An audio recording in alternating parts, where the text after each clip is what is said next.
Bagamat yung pong affidavit doon sa Senado no, na umano'y ninotaryuhan itong si Espera ay ibang separate case no po na dito po sa sinasabi po na kanyang pagpapabulaan no na siya nga nagnotaryo dito po sa inyo mismong manifestation po sa Supreme Court. May mga binabanggit kayo na para bagang glaringly katakataka. Opo, pwede ba? Nga, kaya nga kami kami dahil sa bakit gano'n na kulang-kulang na 6 na po o 6 na pong dokumento ay sabay-sabay na nanotaryo sa isang araw na kung saan galing pa ito sa Isabela at iba pang mga area at sila bang lahat ay punta dito sa Maynila.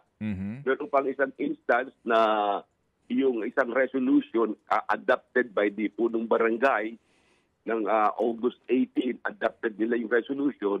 Pero notaryado din ng August 18 dito sa Maynila ay yung resolution ay inadapt nila sa condo na Isabela. Kaya doon kami nagtataka kung bakit ganito mga pangyayari. Kaya lalo kami naging curious nung lumabas itong pangyayaring ito dito sa Senado.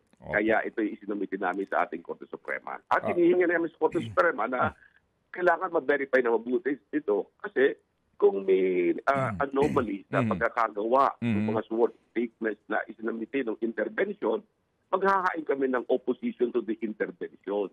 Hihingi namin na i-deny yung intervention kasi hindi tama yung mga dokumentong isinumiti nila.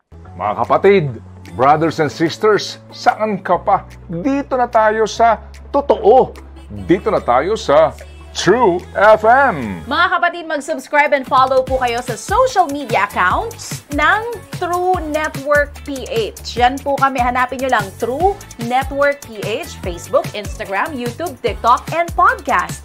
Mapa Apple or Spotify man yan, mahahanap nyo kami. Lahat ng mga napapanood at napapakinggan nyo po sa programa, nasa social media accounts namin yan. So, paano mga kapatid? See you sa social media!